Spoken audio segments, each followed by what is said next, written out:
Um, Good morning. As everybody is waking up, the room is filling. Welcome to our first morning session. Um, do you all hear me? Is there a mic? Yeah, good. Yep, very clear. Perfect. So it's my pleasure to welcome you to our first session, which is called Can Israel Be Both Jewish and Democratic? Which, of course, is an old question being posed for many years and decades, but I think with more, the doubts have been growing over the years, let's put it that way. And what is always hard to understand, I think, especially for people outside Israel, but sometimes even in Israel, what do we mean when we talk about a Jewish state? What does Jewish mean? And I think it's important to remember that when the United Nations in 1947 voted to create two states, they said one Jewish state and one Arab state. And that, of course, tells us also something. Didn't say a Jewish state and a Muslim state. It is Jewish in the sense, like Arab, in the sense of an ethnic or national definition. And the same understanding was shared by the leaders of the early states. And that's not only David Ben-Gurion and the left, but also the right-wing parties, and or even before the state, Jabotinsky and later Begin shared that feeling that Jewish for them clearly meant a nationality and the definition of a national group and not as a religious groups. But I would say today, many people aren't so sure anymore. There is a growing part of Israelis that also do not make this distinction, of course, especially people who themselves identify as religious or Orthodox, for whom Jewish, of course, is both. And the distinction was never totally clear. We can maybe discuss that also later. But the main question, of course, is if it's a Jewish and democratic state, what about those who are not Jewish? What about especially the Arab citizens of Israel? So Israel is proud to call itself the only democracy in the Middle East. But as we see, not just in this region, but with so many democracies, including our own here in the United States, the democracy is under threat. And we ask ourselves, how safe is Israel's democracy? So with me today to discuss these questions are three leading experts from different areas of Israeli society. And you all have detailed biographies in your conference brochures, but I'll be very brief in my introduction. Dr. Meital Pinto teaches at the Zefat Academic College, School of Law, and the Ono Academic College, Faculty of Law. She's also a teaching fellow at the Faculty of Law at the Hebrew University. She has an SJD, an LLM from the University of Toronto, and an LLB in Law and Government from Reichman University in Herzliya. Prior to her graduate studies, Dr. Pinto served as a law clerk to Justice Asher Grunis, who also was the former Chief Justice of the Supreme Court of Israel. Dr. Pinto's research focuses on the issues of discrimination and minority rights, including the rights of women as minorities within minorities. Dr. Morad Elsana teaches in the Arab World Studies program at American University. Dr. Elsana holds a doctorate degree of juridical science from the American University Washington College of Law, and a Master of Social Work in Advocacy and Community Development from McGill University. His recent book, Indigenous Land Rights in Israel, a comparative study of the Bedouin, entails a case study of Arab Bedouins in Israel. Throughout his career, he has received numerous prestigious fellowships and has published widely. Dr. Tehilla Shwartz Altshuler is a senior fellow at the Israel Democracy Institute, Israel's leading think tank on questions of democracy. She heads the Institute's Democracy in the Information Age program. Dr. Shwartz Altshuler holds a doctorate from the Hebrew University and completed her postdoctoral studies at the John F. Kennedy School of Government at Harvard. She has published several books, articles, and policy studies on privacy, data policy, cyber regulation, social networks, and television regulation.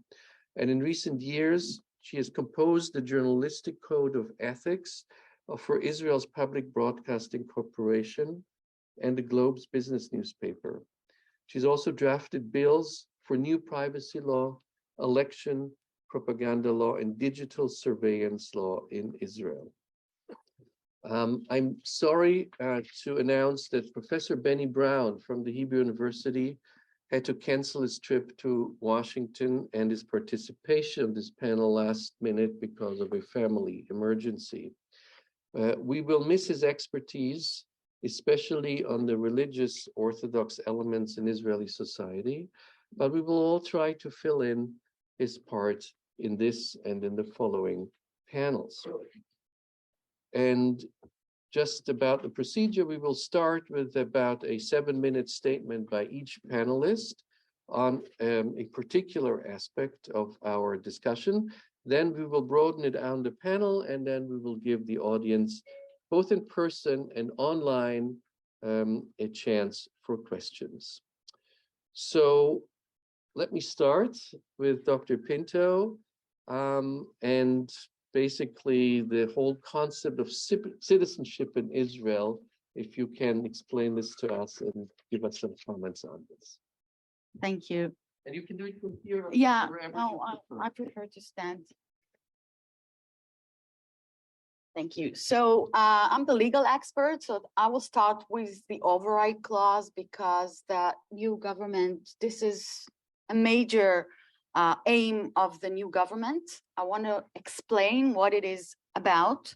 Many people in Israel and outside Israel think that the override clause is about overriding the Supreme Court. It is not. The override clause is about overriding human rights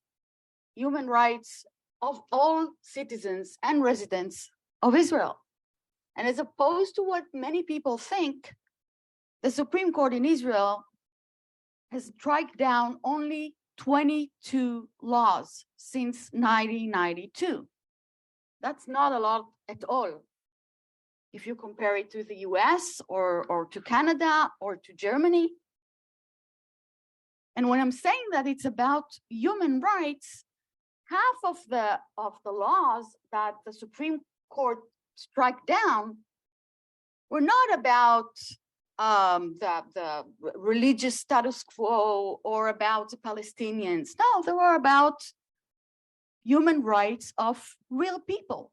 One of the laws that were struck in the very beginning of the constitutional revolution in 1992 was a law that says, the law said that a soldier, an Israeli IDF soldier, can be detained for 92 hours. And the Supreme Court said, well, no, because if you can detain a citizen only up to 24 hours, the same rule should apply to a soldier.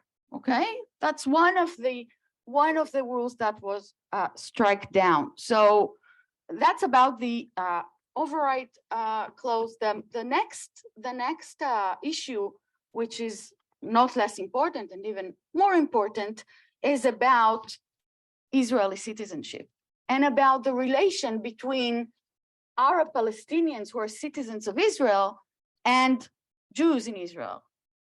Most of my Jewish friends always expect, our Arab friends and colleagues to vote in droves. And every time it doesn't happen, they're very disappointed. I can understand them because they're not really included in what is called Israeli citizenship, because there is no term that really exists.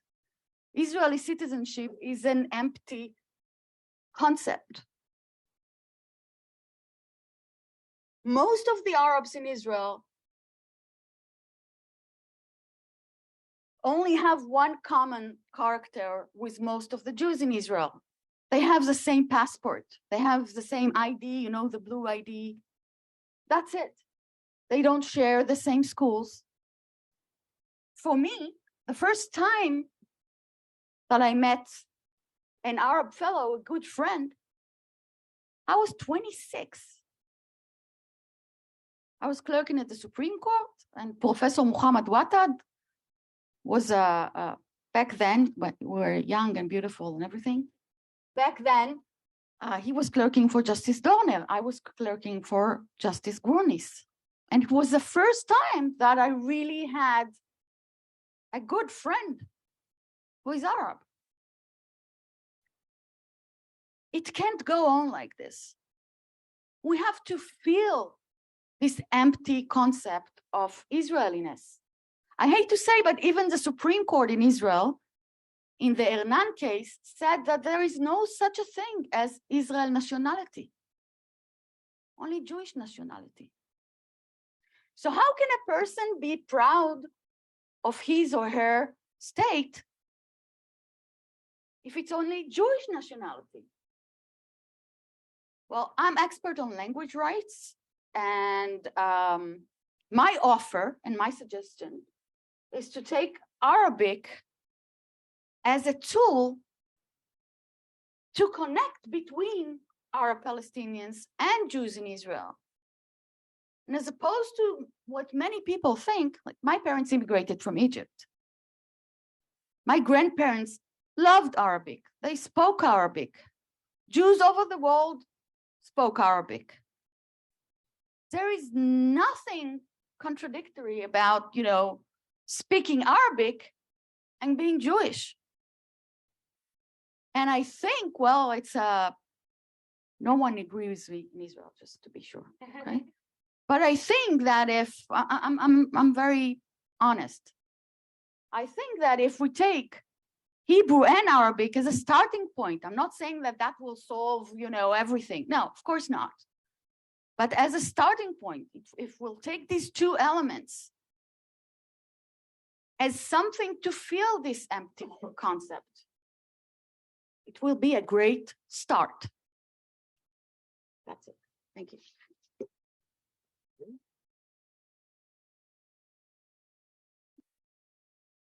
And Morad, Elsana, hello, and I don't think you needed to.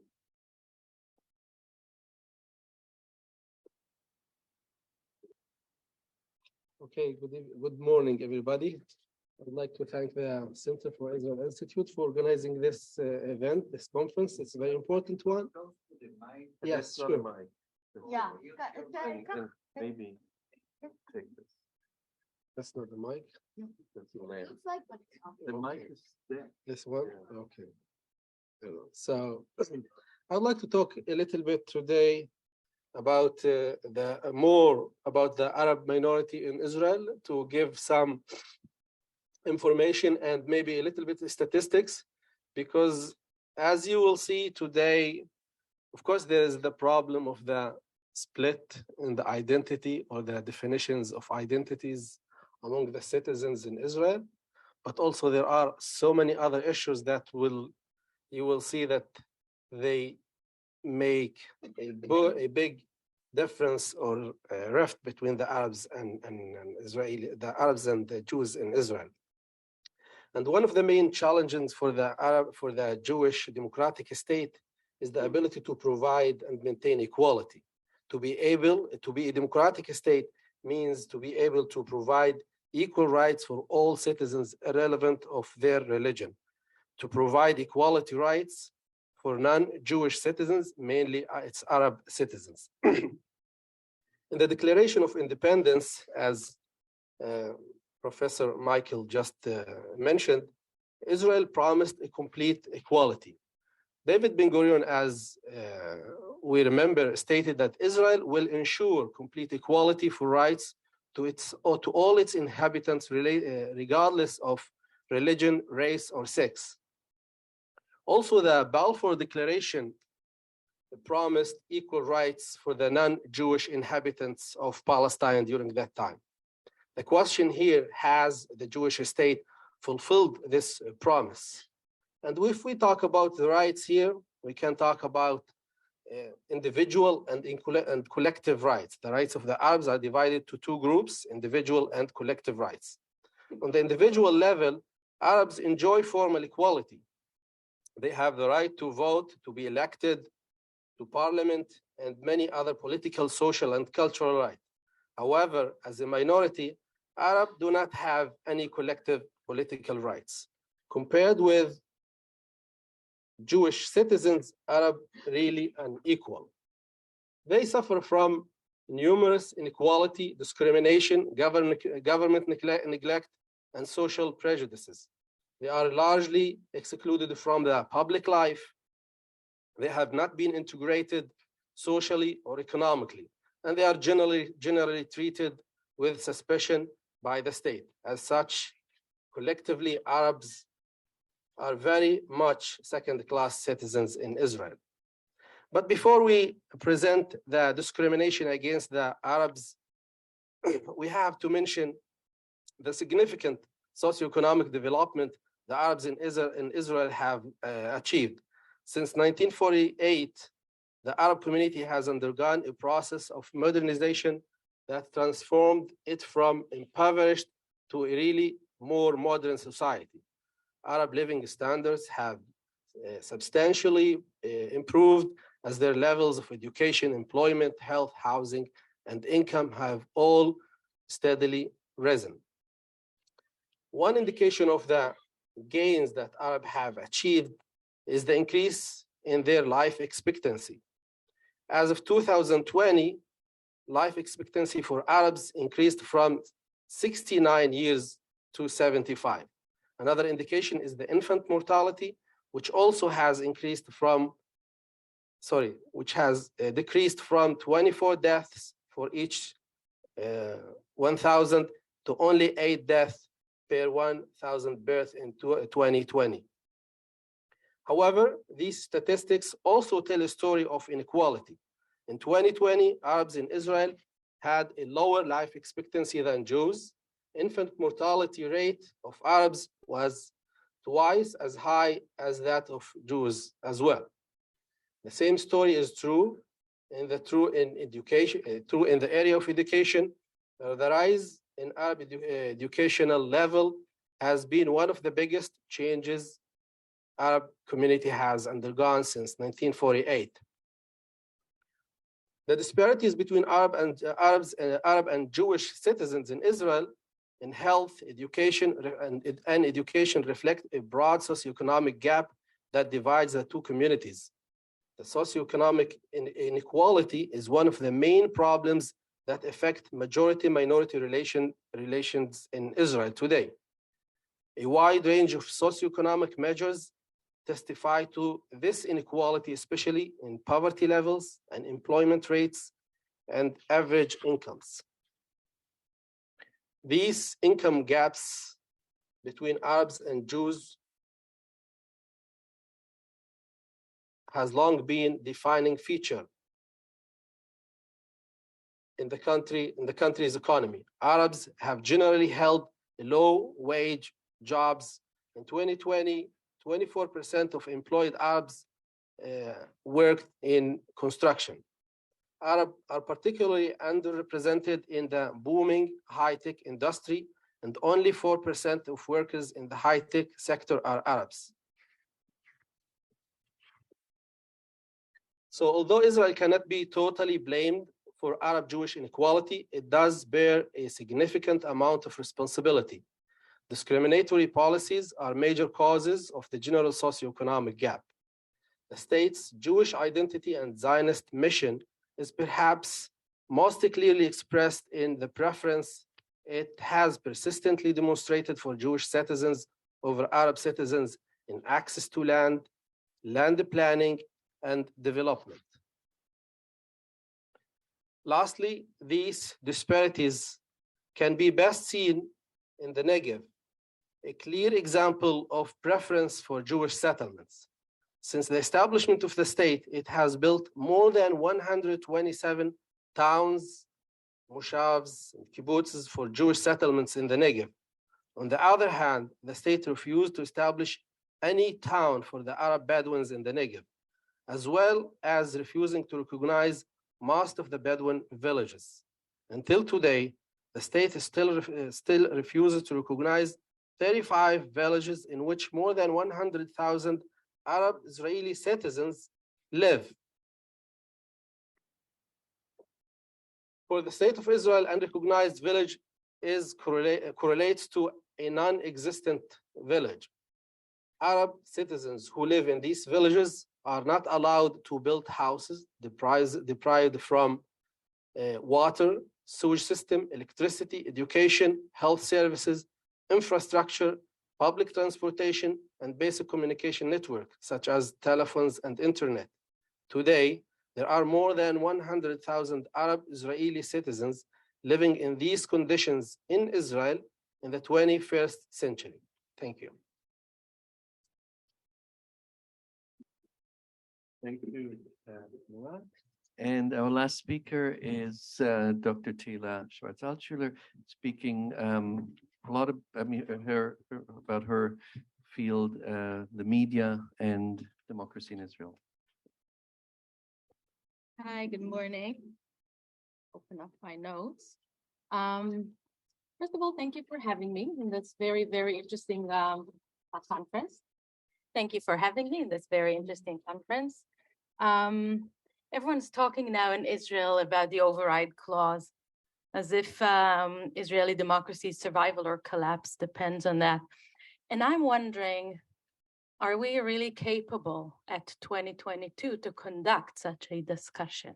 And this is what I want to talk about, because I find it healthy, the need or the yearn to discuss ground rules of a society. And the override clause is one of those ground rules. Who's appointing the judges? How exactly the system of checks and balances is going to work?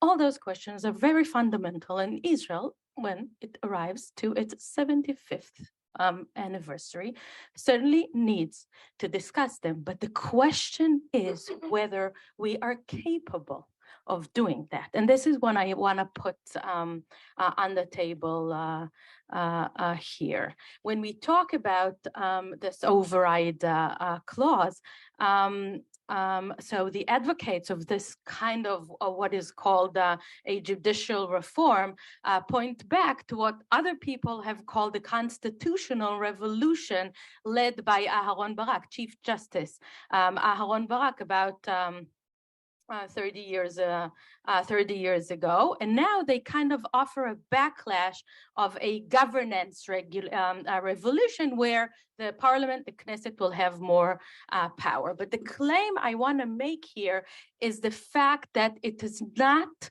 the constitutional revolution that influenced Israeli society, but rather the last generation has seen an information revolution. And information has always been the mortar holding together the bricks of democracy. Maybe you would even say the cement that gluing them together. And in this sense, I think the recent elections is a significant milestone in the Israeli information revolution, because for the first time, both traditional media and traditional social media became kind of irrelevant. But on the other hand, they were not replaced by anything. What has replaced them is like scattered, polarized, unprofessional spots within a communication vacuum. And I think we can say this information revolution has taken 3 stages. And the first stage was of the telepolitics or the telepoliticians, the politicians that kind of leaned upon traditional media. The second was the elgo politics or the elgo politicians who wanted to use social media for their own needs. But now we're talking about vacuum politics.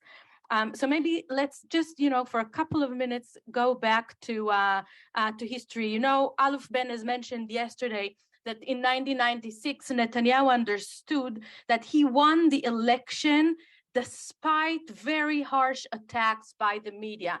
And he realized that he might never be able to beat Israeli media in a head-on confrontation because the Israeli media was too strongly fixated against him, and a rapid or radical change in personnel was not to be achieved so quickly. So he desperately wanted to be a politician. He wanted so badly to be loved by Israeli media. But reading the map, Netanyahu embarked a very smart and integrated maneuver. He set up his own powerful media outlets. I'll say a few words about that in a minute. While, and this is the important point, at the same time, he was setting in motion a fundamental process that swept away the idea that the Israeli media was objective, that it was unbiased, that it was without an agenda. And I think this is like a very important point here, because Netanyahu invested his political life in achieving this long-term plan, and he's also and this plan has also kind of led to his political demise.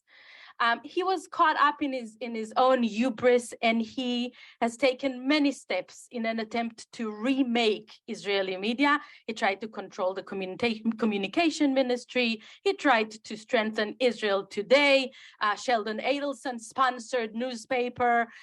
He tried to barter arrangement with another digital website, Walla, just to name a few. And those very actions, as you all know, are what have led to much of his current legal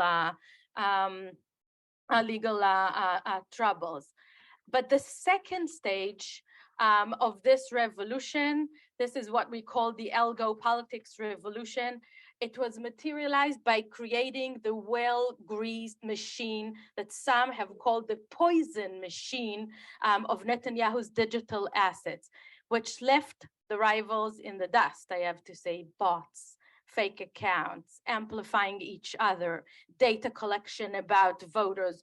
All those things have led to a shift from traditional media to social media, where you could actually use, the ability to mediate messages without any commitment to profession or to journalistic professionalism. Now, these were not separated stages. It's important to say that, because for a while, it didn't matter how strong Netanyahu was in social media, he was still engaged up to his ears with traditional media. Even in the 2020 elections, only 2 years ago, in the election campaign, we could see those giant billboards all across Tel Aviv featuring the faces of prominent journalists and the slogan, they won't decide. But this wasn't simple, because until Netanyahu forges extensive ties with the powers at Israel Hayom, Israel Today, he saw how it was giving him a cold shoulder. And even though the other prominent newspaper, Yediot Achronot, tried to butter him up in various ways during this election campaign, he felt that it was done only because Noni Moses wanted to escape the joint trial.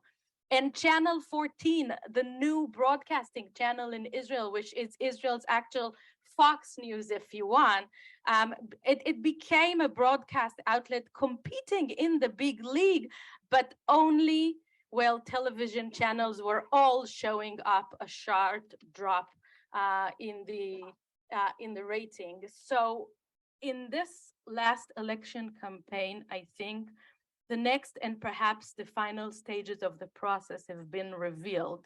Traditional media outlets are agents of hate. They're all liars, they're manipulators of minds.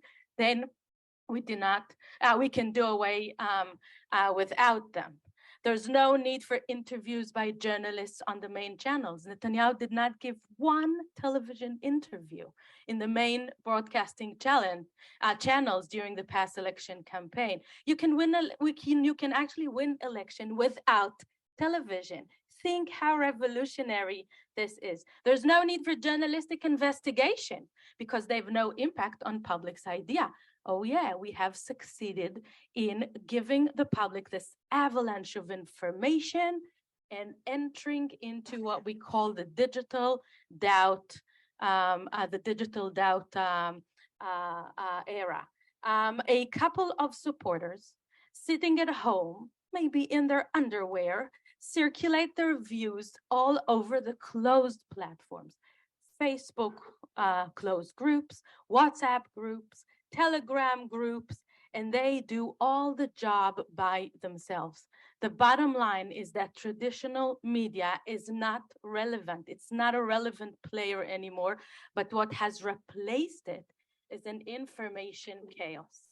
Now, it's very important for me to say Israel is no different than other democracies in this sense. I don't think that, no, the fact that we have a small country with a small media market and a unique language just make or cause those processes to be faster.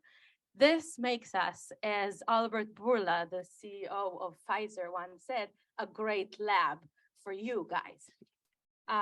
And for me, this is, I think, the most important message, because after the election, Israeli democracy finds itself unable to reach consensus on the ground rules of sorting out truth from lies. It's not the overriding clause. We can't differentiate facts from fiction. We don't have a neutral tribal campfire or a toolkit that can be used for objective debates. And certainly, we don't have the ability to speak truth to power. And this is what I found the biggest threat on Israel, because without that, we cannot really conduct any of the other such important or so important discussions. The story of the override clause is only the tip of the iceberg. The real question is how Israeli democracy will manage to restore the mortar holding it together, because without it, the wall will come tumbling down. Thank you.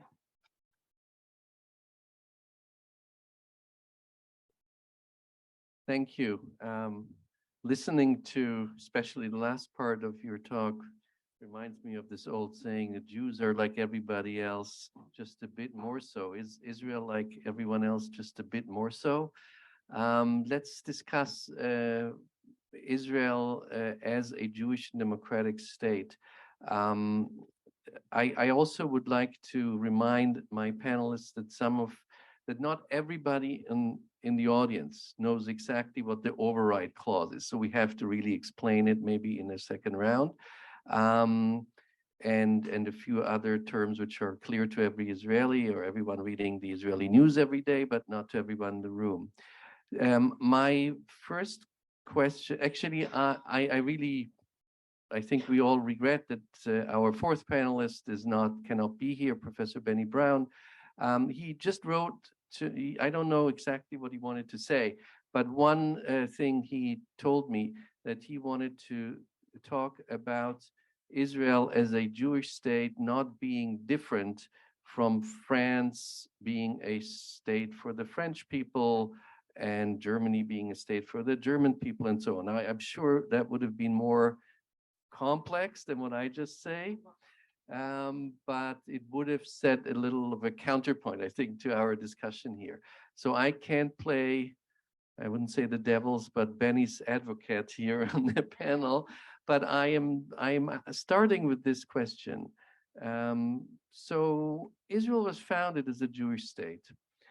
How is that different from France or Germany being a French or a German state, or a state for the French and the German people? I think it's pretty obvious. Oh, there are many obvious answers, but I just want to throw this in to see if Israel is like everybody else, just a bit more so, or if it's a different case than many other states. Anyone want to? Yeah, Meital. It's very different. I mean, and the obvious answer is that you can be Muslim, you can be a Jew, you can be anything you want, and you will identify as being an American citizen. It's not the case in Israel. Again, because Israel as a state alienates 20% of its citizens. I mean, I can say it, in a very complex way, but that's it. I'm not going to. But that's not the official state. That's officially they're Israeli citizens with the same rights. Yeah, but they're not really included in the thick idea of what it means to be a citizen. Right? When you are a citizen, at least according to the Republican ideal, you have to be active. You have to love the institutions. How can you love institutions if the national anthem is Hatikva? And speaks about the Jewish soul. Yeah, so it speaks about the Jewish soul. And then when you go to other institutions, so we have now the basic nation law. The far right just had to, to say that Hebrew is the state language. It's not equal to saying that Hebrew is the official language, because official language there are no accepted definition to what it means. But when you're saying a state language, by the way, it's an invention of Israelis. No parallel term exists anywhere. Believe me, I checked. When you're saying it's the state language, it means it's the only language that belongs to the state and vice versa. And when you're saying that the Arabic language is no longer official, but it has a special status, who knows what it means? No one. Believe me, I'm doing a comparative analysis of language rights everywhere. There is no parallel term. And the only motivation behind that was to signal Arab citizens, 50% of my students in Zefat, and not only in Zefat, in Ono Academic College, the Hebrew University, even Tel Aviv University I taught, to signal them that they're not part of us. No one do it, and no one does it in like France or in America. I mean, I'm sorry, I know that in France they have these rules against burqas and stuff, but it's not the same thing. No, I mean it's different. But again, I'm trying to put a little counterpoint. Right. At the same time, you have when you're in Israel, you will find that many signs in public are in Hebrew, in Arabic, and in English. Thanks to the Supreme Court. Right. Only thanks for the Supreme Court. Whereas in France, if you don't know French, lost. But let me ask another question. Yeah, sure, go. During the past weekend, I had two important experiences. One of them was that I went to Park Avenue Synagogue in the Upper East Side, which is a huge conservative synagogue. And the other one was that I took my nephews to see Hamilton. And for me, it was really interesting because during the sermon, the rabbi, who happened to be a woman in the synagogue, quoted a Washington Post piece that was published a couple of weeks ago, where the readers were asked, as Jews, if you have to run away from America, where would you go? Do you ever think about the question of where would you go? And then, well, I was listening to her talking, and I said to myself, oh my God, I mean, I don't know anyone in Israel who would actually be courageous enough to say something like that in a shul, not to say in a synagogue. And when I was sitting next to my nephews in Hamilton and understanding the really strong roots of American democracy, all of a sudden, this has created some kind of a conflict for me. Now, for us, running away from the problem to the Supreme Court and to rights of equalities, I think misses the main point. And the main point is, why have we created this equation of Jewish and democratic. What does it mean? Does it mean that there is a great fence which makes great neighbors? Or does it mean that this is something that has to come together? Is it equal? Is it on the same constitutional stage? I think I have to say that in 1992, when the Basic Law, when Israel's Basic Law was drafted, that was a historical mistake, talking about Israel as a Jewish and democratic state. Perhaps 30 years later, we need to think about it thoroughly. Why? Because if we are to blame Israel democracy for not being too tolerant to the Arab minority, then we miss the point of having an actual Jewish state. And if we concentrate only on the Judaism of the state, obviously it becomes an Orthodox Judaism, which again is not something that we're looking forward to live, or we don't want to live in a society that puts this above any other value. And I think the biggest mistake of the Israeli left was the fact that we have left the Judaism to the right. We were talking only about democracy. We were talking, and perhaps this Jewish and democratic thing needs to be reconsidered by the Israeli left, in the sense that we need to think about a new phrase. Perhaps it would be humanistic Zionism, not Judaism, but Zionism. Perhaps we need to think about something different. I'm not sure. But I'm saying that our understanding that Judaism is a religion and nationality and not a state of mind, this is something that we will need to reconsider. And until we do that, we at the Israeli left are going to, catch ourselves within the grind of democracy, and the far right is going to thrive. We need to find this bridge, and we don't. And we need to start thinking about it from a, I would say, constitutional philosophy perspective. And I'm afraid we're not doing that. We're only talking about, I would say, technical rights and technical protection on human rights by the Israeli Supreme Court, but that's not the issue. I couldn't agree more. Just for everyone, I think most people are aware of it, but maybe not everyone. So Israel does not have a constitution. It's, I think there's 3 states in the world who don't have a constitution. Like, You have a constitution. We have basic laws, and they are Israel's constitution. Some people say that, and some people don't. It's not a constitution in the sense of the American Constitution. No, it's not or comprehensive. The German It's not comprehensive as the American or the Canadian Constitution, of course.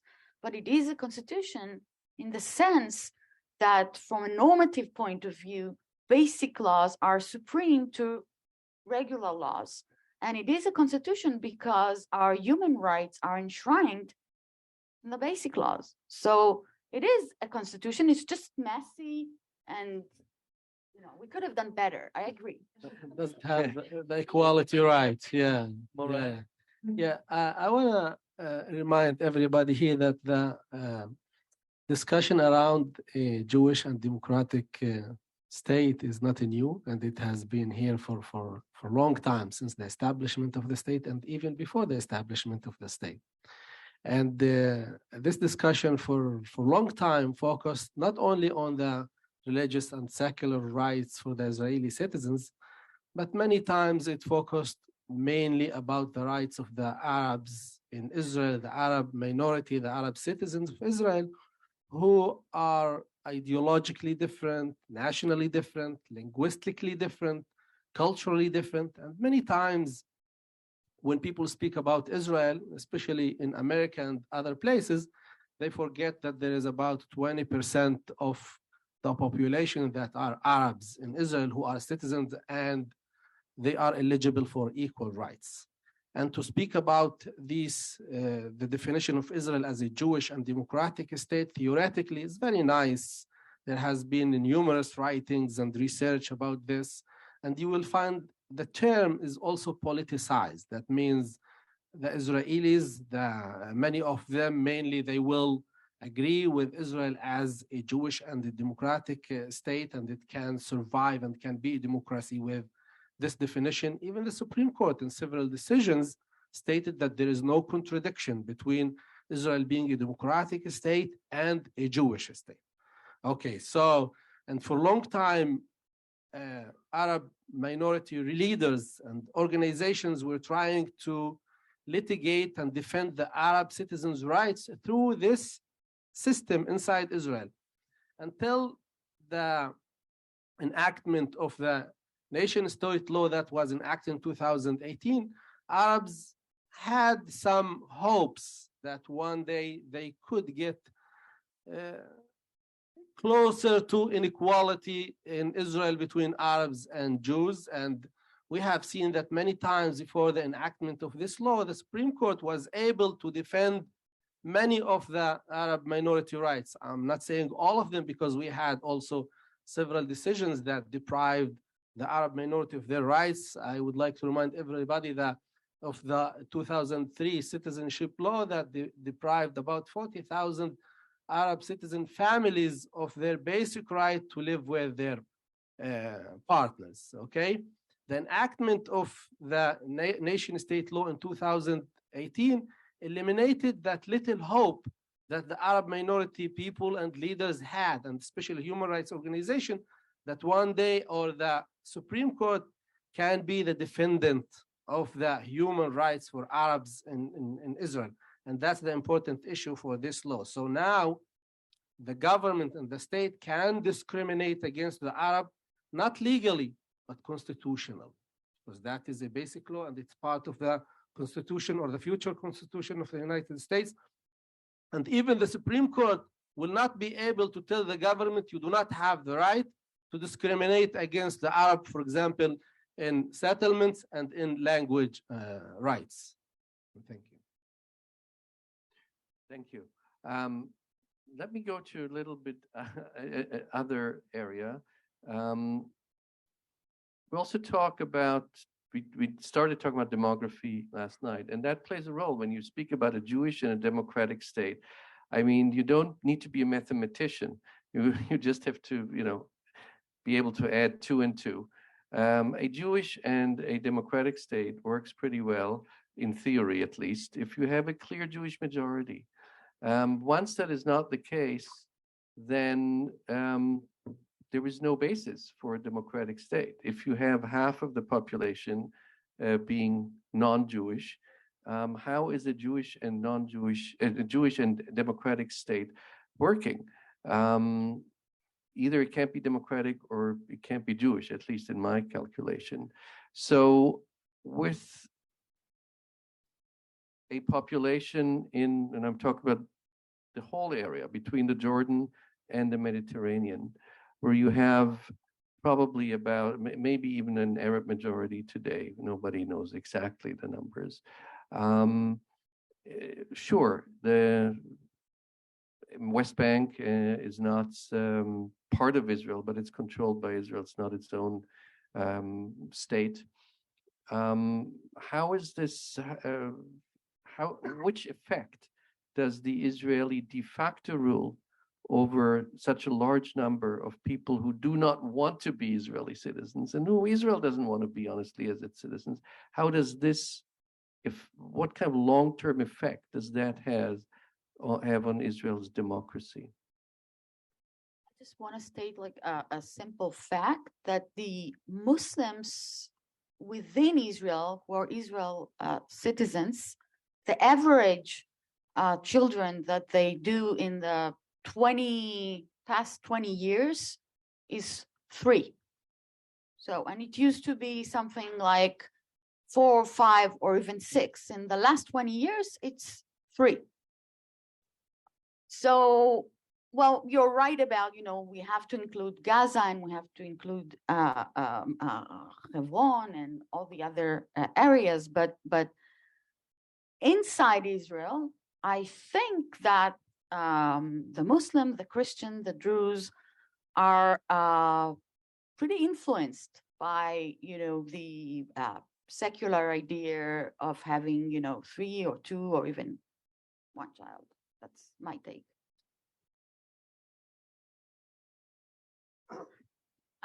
I don't think that Israeli public opinion is even busy with this question. Israelis are very happy with the status quo in the sense that the occupation is going to continue. The Arabs in the territories are not going to be citizens, and we are going to tell ourselves the story of a democracy. And I think we need to be well aware of the fact that the two-state solution, I'm not saying that it's not on the table. It's not an interesting policy question in Israel anymore.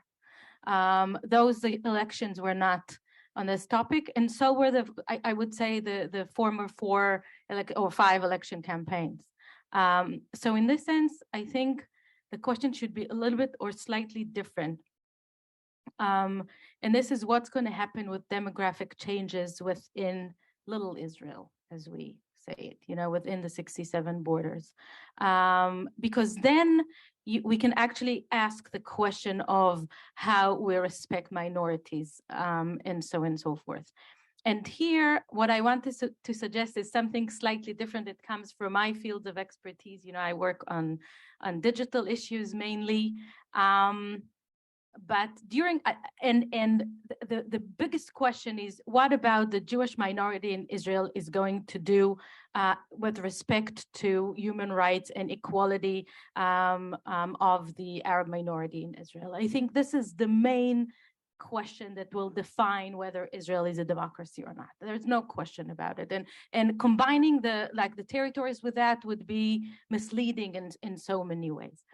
So one of the demographic processes happening in Israel is the ultra-Orthodox community growth. And we all look at it sometimes from an economic perspective, because what's going to happen in the next generation when my children will have to pay taxes and 30% of the population will enjoy those taxes without joining any kind of a workforce. But here I want to say something which is interesting for me, at least. During COVID, I gave a couple of talks to decision makers within the Haredi community, within the ultra-Orthodox community. And the reason for that was a 50% rise of internet usage among the ultra-Orthodox community. All the women, all the Haredi women who work outside of home and use internet, obviously at their job, had to work from home. So they had to bring internet into the house. Now think about an ultra-Orthodox man who doesn't have the experience of 75 years of television like you have, and all of a sudden is being exposed to everything that the internet has to offer. From porn addictions to shopping addictions to FOMO and other psychological effects to actually understanding the wider meaning of the world, to flattening hierarchies. This is going to have a very, very major influence on the Haredi community in Israel and elsewhere. The only comparison I can actually think about is the Amish a process of using, television, and after that of using internet. So when we talk about demographics, we need to realize that there are going to be downstream changes within those societies. As close as we want to think about them, they are going to open up, whether willingly or not. And the next generation of the Haredi community is going to look much different than the current one. Yeah, I think that's a really important point. I mean, the Israel society is changing, and we have a very slow growth, but it's slow growth of the Arab segment, and we have a rapid growth of the ultra-Orthodox, and also pretty visible growth of the national religious population, and shrinking, of course, of the secular Jewish population. That will mean that not too far from now, probably about 40% of Israel's population will have, let's say, very different understandings of what Israel as a Jewish and democratic state means. I mean, both Israel's Arab citizens as not being Jewish, and Israel's ultra-Orthodox citizens as having a very different understanding of what democracy is, and many of the Haredim having at least a secret hope of having a kind of Torah-based legal system. So that will be very interesting to watch, and I think a lot of people are not so much aware. And I'm not only talking about Americans. When I speak to my friends in Tel Aviv, hardly anyone has ever gone to Bnei Brak, which is like 5 miles away or 3 miles away, and it's societies living next to each other, really, and you know, you don't usually go there. And Bnei Brak, for those who don't know, is a big ultra-Orthodox city, very next to Tel Aviv. I would like, before we open it up, the term override came up a few times, and I would just like maybe Meital to just explain what is meant with this discussion in the recent context after the election, and even before. What is the override clause? It's very simple. It allows the Knesset, the parliament, to legislate laws that do not go in accordance with Israel's constitution or with Israeli Supreme Court decisions.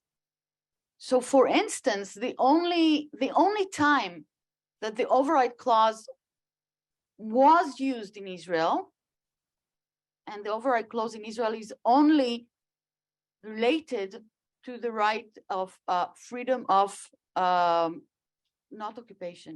It doesn't sound good. Vocation, freedom of vocation. Okay, so the only time it was used is when the government, by the way, Rabin's government in the 90s, they wanted to enact, because Rabin was dependent on the ultra-Orthodox.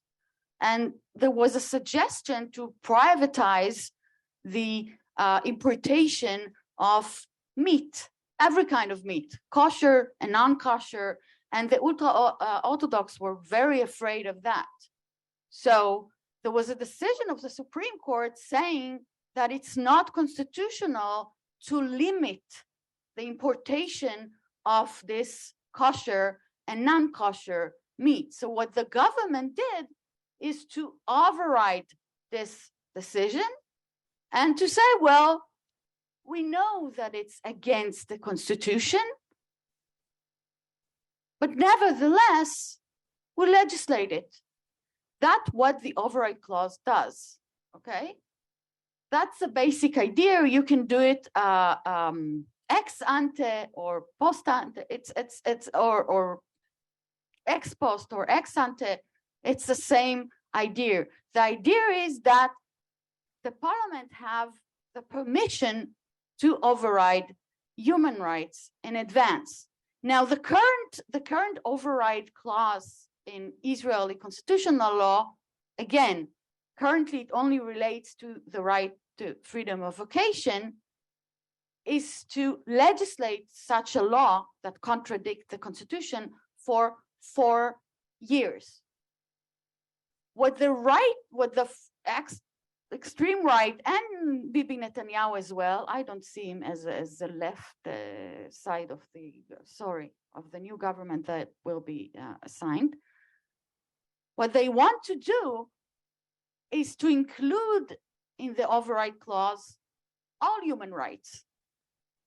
So the parliament can just say everything. So, you know, I'm afraid basically that the parliament would say, well, there are not so many rights now to women or to minorities, or even, I mean, the override clause is very common in Canada, but it's only used in the provincial context. But one of the use that has been done in the last month was to override the right to strike. It's a big issue in Canada, the right to strike against, you know, any organization like the train or whatever. So they just said, well, in Ontario, we use the parliament in Ontario said, well, we don't need the right to strike. I mean, you all know what it means to have a strike in the subway, right? So Ontario government said, well, we don't want the right to strike. We use the override, no right to strike. And I honestly ask people in Israel, is that what you want? I don't want that.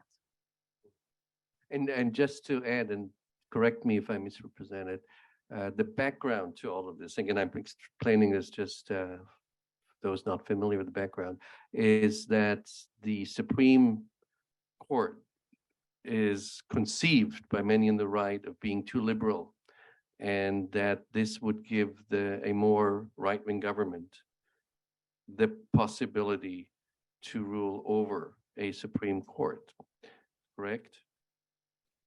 Well, it is true, but what I'm more worried about in terms of the power of the Supreme Court is the suggestion to have political nomination of judges, that it will be similar. Explain how judges are, Okay, no, so judges in Israel, justices are. okay, so judges in Israel are appointed by a committee.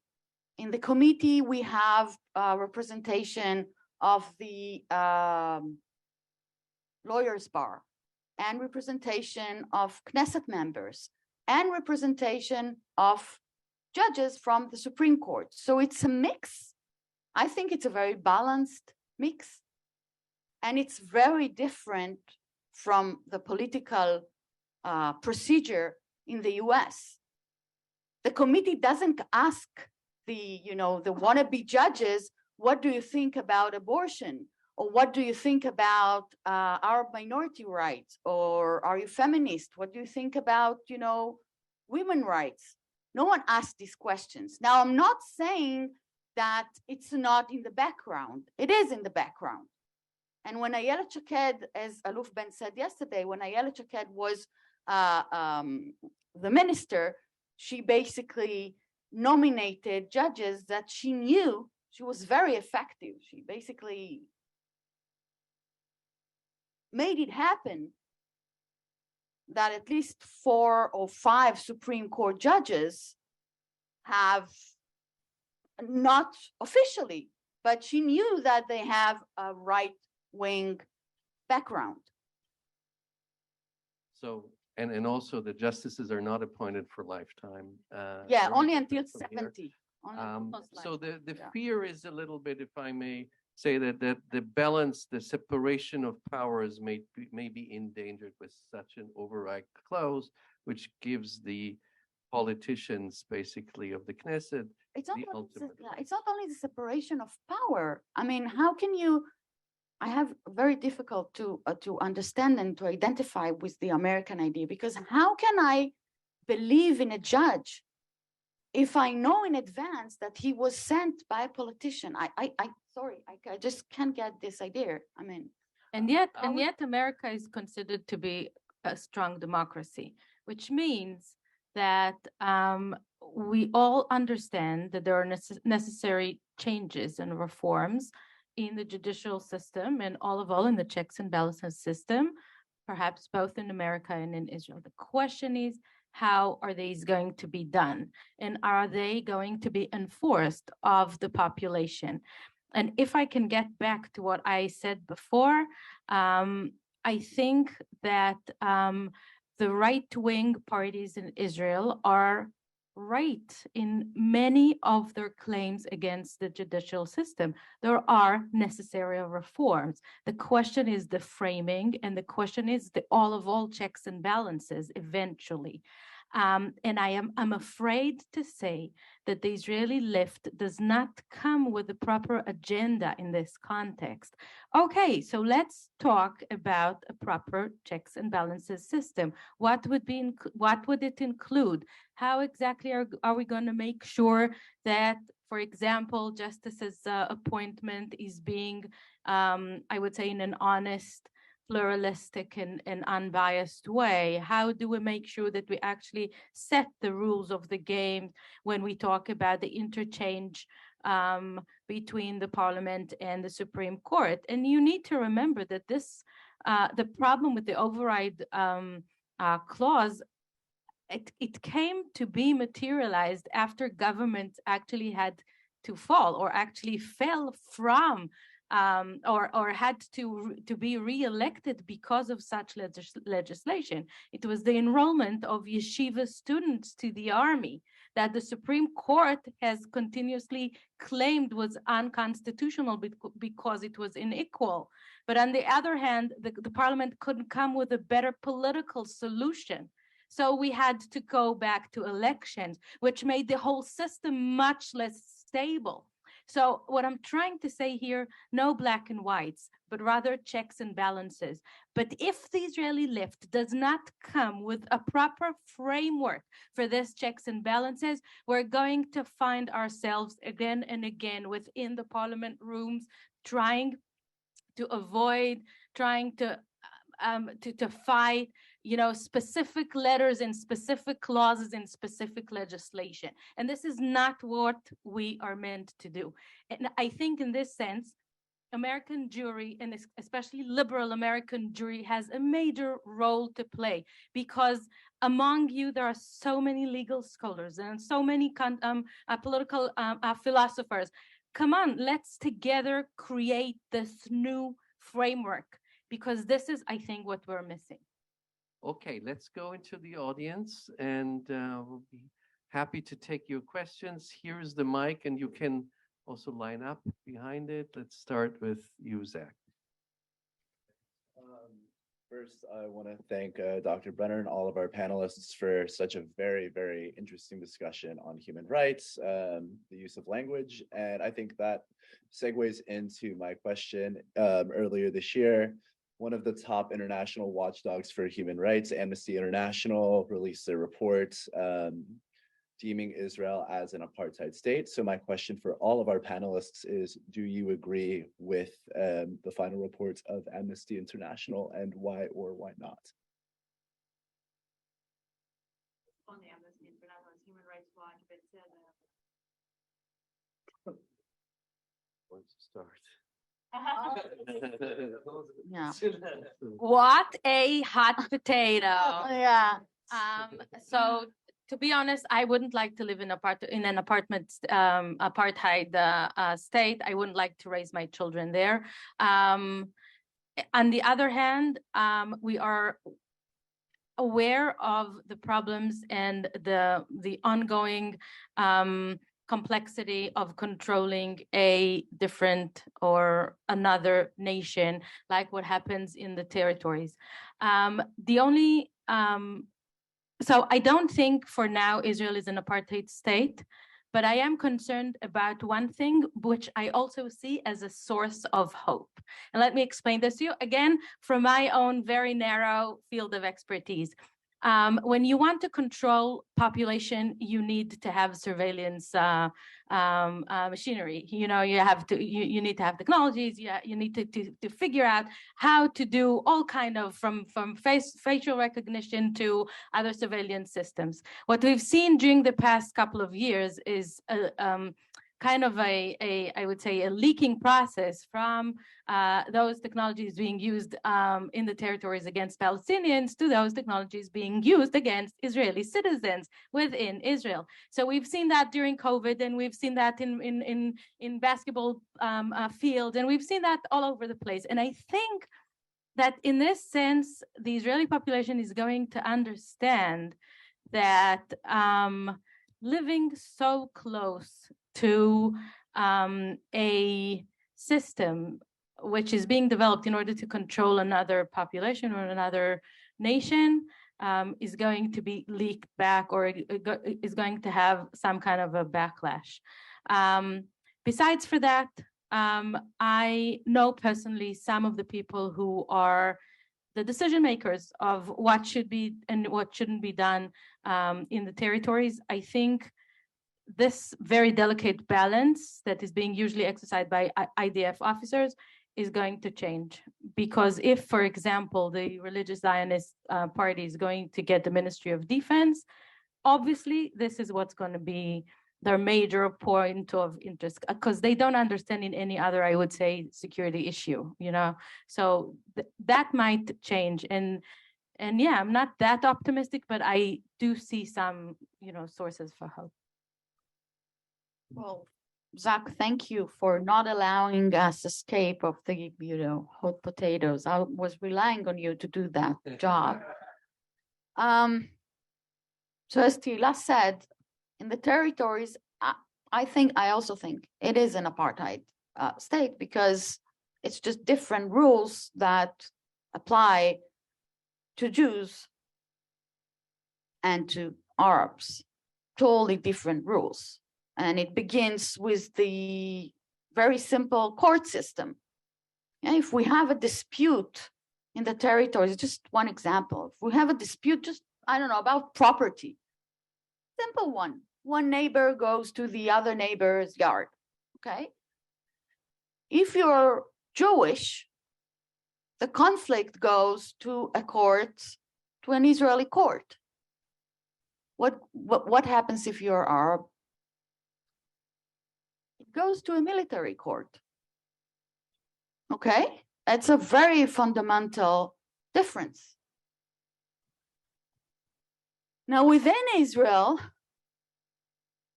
yeah, it's a risk. It's a risk that the 27 line within Israel will be apartheid as well. And I'll tell you the truth, I'm scared of it, but I'm not willing to give up. I think that the image that the central left build of being terrified and giving up, I'll stay in Israel until the last barricade. I'm serious. Okay, so I'm not going to give up. Not on civic society, not on human rights. I think that's the approach that the center left should adopt, rather than crying and saying, "Oh, we're depressed," and it doesn't help anyone. Thank you for that question. I think this is a very serious issue, and it's not only Amnesty International, as Anwar mentioned here. It's several other human rights organizations, leading human rights organizations, very serious human rights organizations, have issued these reports. And these reports are a red light for the state of Israel and for the officials in Israel and for everybody who cares about the situation. It is impossible to have a democratic state while you have a long-term occupation over other people. The longest occupation in the modern history is on Palestine. And as I told to Tehilla before this session, the situation today, people are busy with the elections and with the government of the right wing in Israel, but the Palestinians in the West Bank have been suffering from this occupation for long time, longer than anybody else could expect. And the situation is boiling in the occupied Palestinian territories.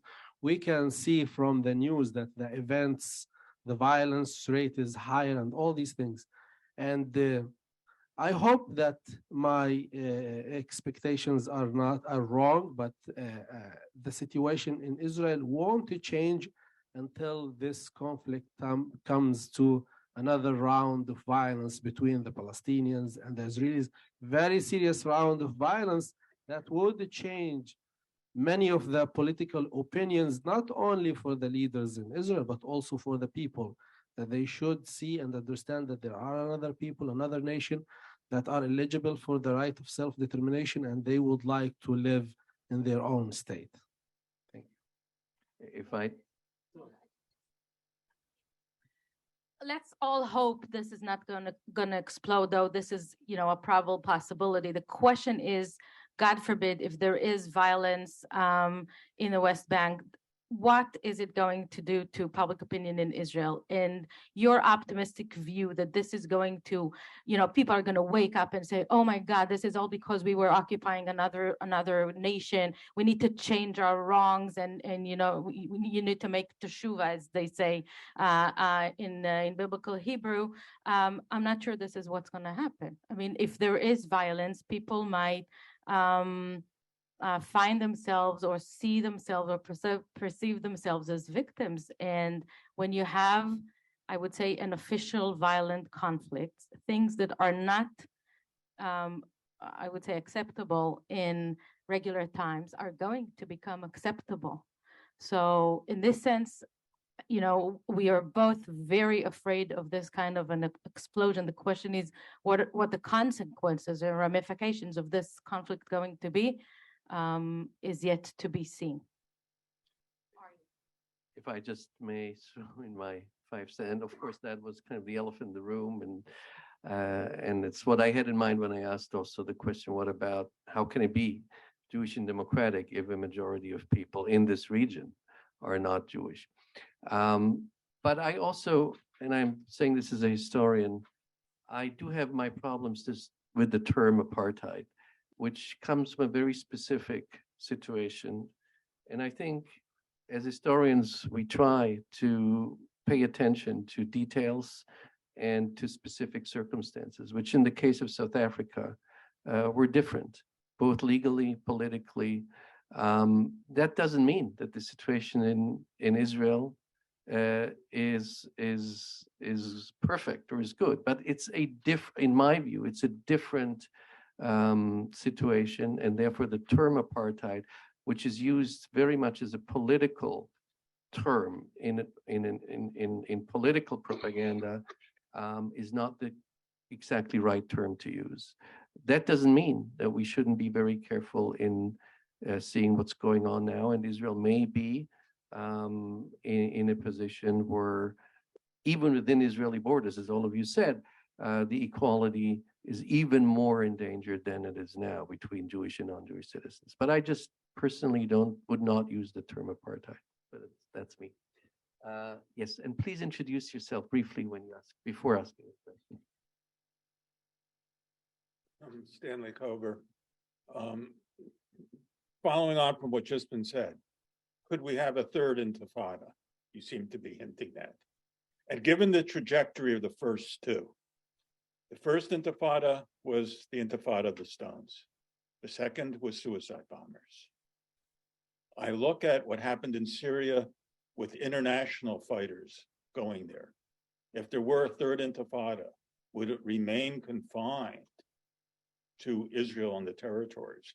Or could you have similarly international fighters going to support the Palestinians?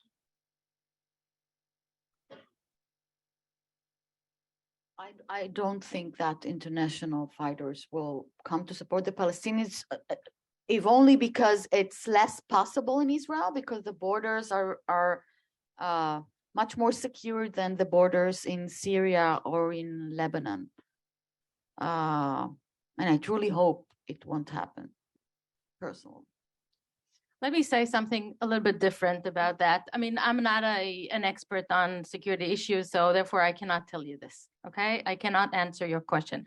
But I want to refer your attention to something a little bit different.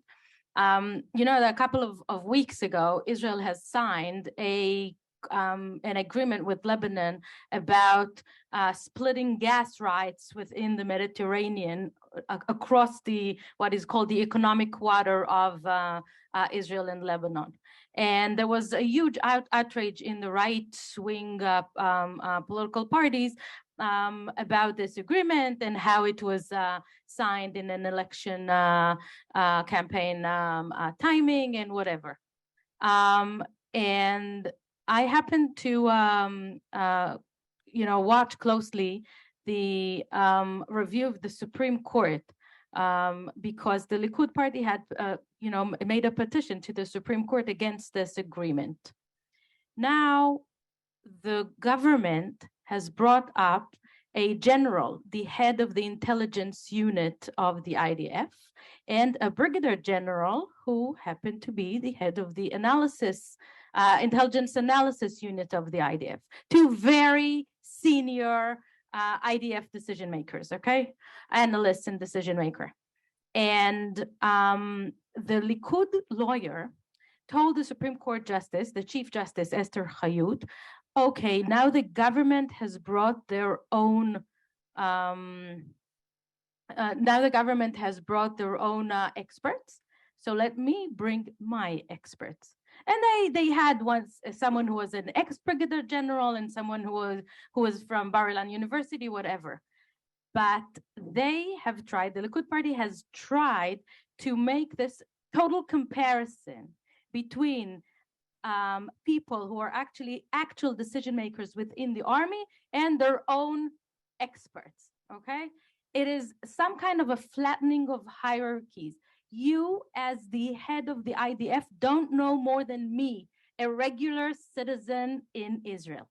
And what I want to say is that the next intifada, I have no idea if international fighters are going to join, but I do know that the authority that the IDF had so far regarding decision-making, regarding understanding reality, regarding being able to make all those kind of tough calls, this is going to vanish. And in this way, or in this sense, you know, the rules of on the ground of the rules of the game are going to change. We have only a few minutes left, but we want to collect everybody who is still standing. So maybe we'll collect the three. All three of you, and then the panel has the last word. Thank you. My name is Sid Schwartz. Thank you, panelists, for your presentations. No family, spelled differently, but we'll talk about that later. I'm still struggling with the status of the override clause and what triggers it. Now, I've got no choice but to use American democracy as a standard, and these days that's very risky because our own democracy has a lot of issues, okay? But nonetheless, let me take a step back. For years, I've been confused about how it is that in Israel, decisions of the Supreme Court of Israel can be ignored and not implemented. There's a long story around that people have written about, including Michael Shwartz. You mentioned the fact that the override clause was actually invoked under the Rabin government. That was news to me. I'm still not clear what triggers it, okay? And is it the case that the override clause, if you could please explain how it gets triggered and whether it could in fact overturn a basic law of Israel? Thanks, and we'll take Don. Donald Myers. You in particular, but everyone else can answer the question. I talked about the tension between democracy being a Jewish state and a democratic state, and we have to address that and come up with some resolution. Could you expand on that thinking about where do we go, where does Israel go, or how do you resolve that tension or minimize that tension? Right.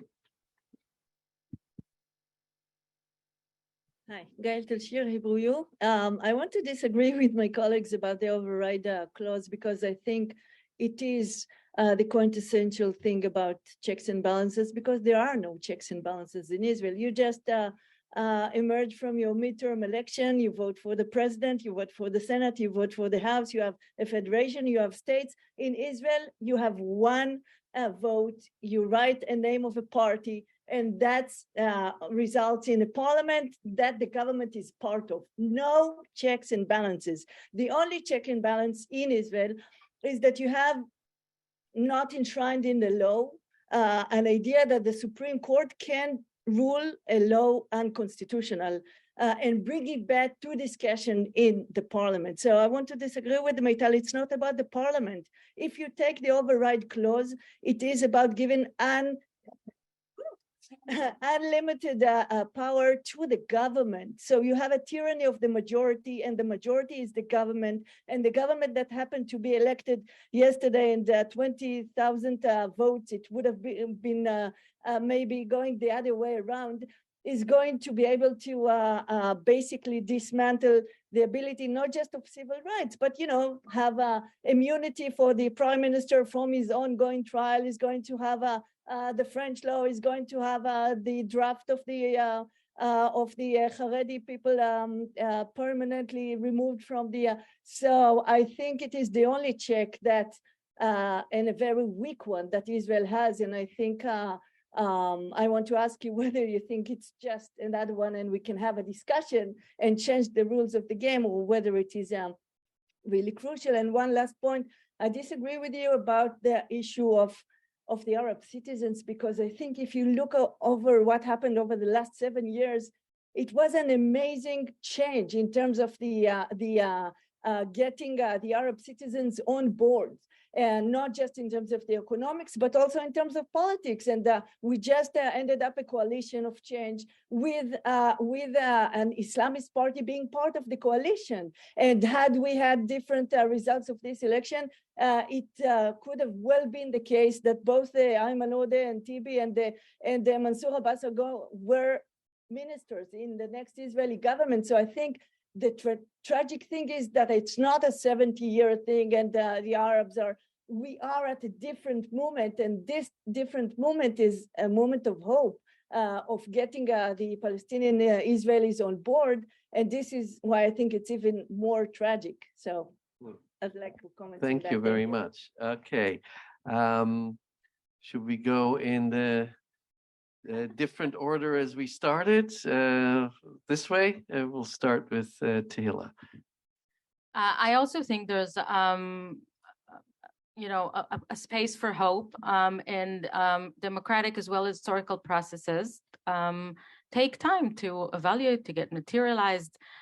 Israel is only 75 years old, and there's still hope for the future. But I think that, and that has to do with your question, the ability to create an alternative for what seems to be a very national right-wing government, or national religious right-wing government for the, I would say, very near future, depends on our ability to explain to ourselves why we're in Israel, which means why, in the bottom line, we do believe that there are rights to the Jewish people to live in the country of Israel, and how this can be combined with more equality to minorities in Israel. Running away from the problem is not going to solve it, but rather it is going to create more, I would say, populist movements and populist processes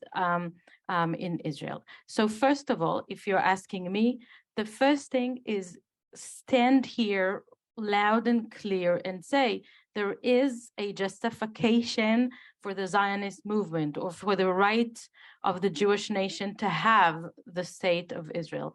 Because if we don't start from this, we can't really move on. And then after that, we need to ask ourselves two questions. First of all, is the institutional question, as was discussed now. How do we create a set of checks and balances that would allow this complicated system to function? Some of it could be actually delegation of powers, let's say, to municipalities in Israel, just like it happens in Canada or in other places, even in America when we talk about the states and the federal government. That's the first thing. And it's a very big issue, because, as I said before, the judicial system in Israel do demand a reform.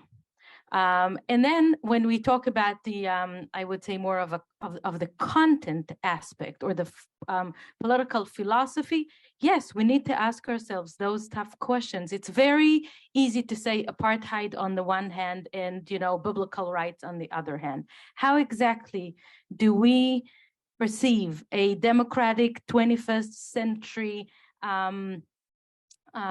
surrounding that can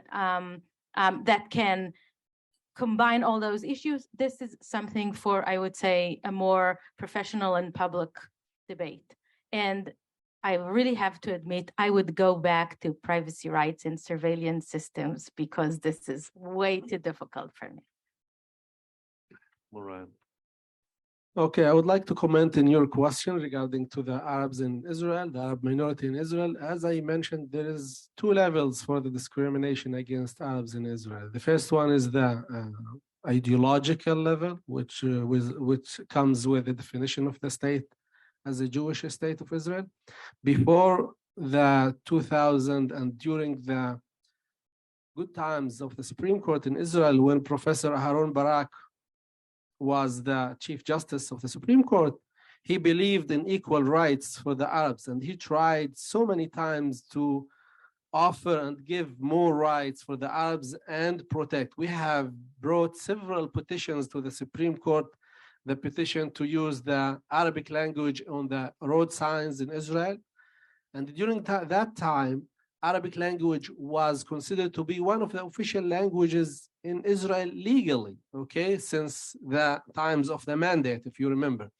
Now with the enactment of the nation-state law, Arab language is not a second official language in Israel. That means the rights of the Arabs are even worsening, okay? This is one issue. The other issue is the issue of the settlements, which is the core and the source of many of the policies of discriminations against the Arabs in Israel, which is in housing, house demolition, development, and all these issues.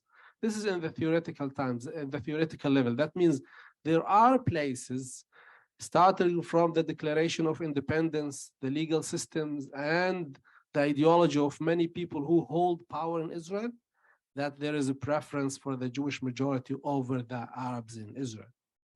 The conflict between Israel, the ongoing conflict between Israel and the Palestinians in the occupied territories also helps affirm these opinions and strengthen them in Israel. And you understand more than anybody else these issues. The second level is the practical one. And in order to understand it, just go to the Negev, to the Bedouin villages, and walk there, and you will see the differences. Until today, to 21st century, there's more than 100,000 people, as I mentioned, who has no running water in their houses, no sewer system, health clinics, schools, they do not exist. This is not 10 or 20 or 10,000. These are 100,000 people. This is a huge amount or majority of the Bedouins in the Negev who have been considered themselves very loyal and part of the mainstream in the state of Israel that continue to be treated in this. The problem is that there is no hope for this to be changed. And this related also to the policy of settlements, to the ideology of Judaizing the state, and giving preference for Jewish settlements over the Arabs and the Bedouins in the Negev. If I can just add some more facts that maybe Americans don't know. So Israeli Arabs are supposed to be equal to Israeli Jews. But do you know when was the first time that an Arab justice was nominated to the Supreme Court of Israel? 2004. And he was Christian. When was the first time that a Muslim, and we're talking about men, women, when was the first time that a Muslim was appointed to the Supreme Court of Israel? 2 years ago. A year ago. Okay. So we can talk a lot about equality. And you see, I'm very honest. The judge that was nominated, the Muslim judge, Kabub, he's brilliant. And he was supposed to be nominated few terms before that. But Netanyahu government, whom Gail has, I don't know, a lot of faith in maybe, I don't know, they didn't want a Muslim in the Supreme Court. That's the truth. I mean, we can ignore it. We can say, well, he's not a brilliant judge. He is a brilliant judge. That's one thing. Now, the override clause. What's the origin? So the idea was to mimic the Canadian Constitution, because Israel is a great fan of the Canadian Constitution.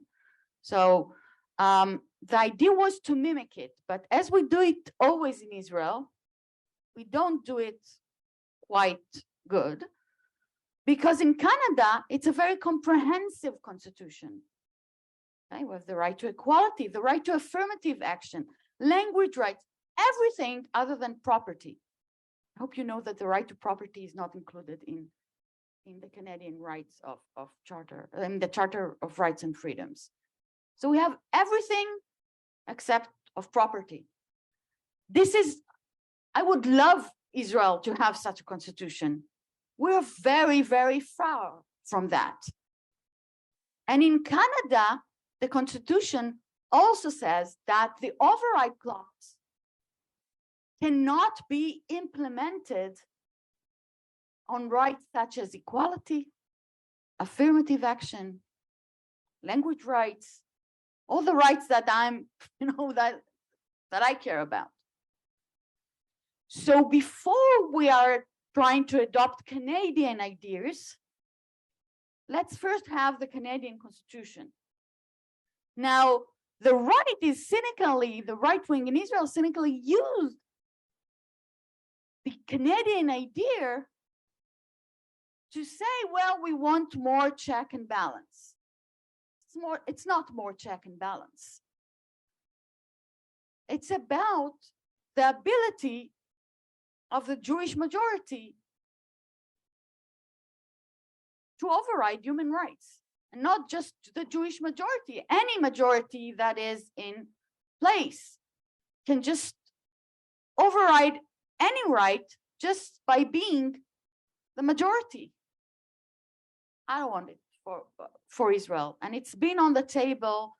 Who asked this question? I don't remember. Where is it? Yeah.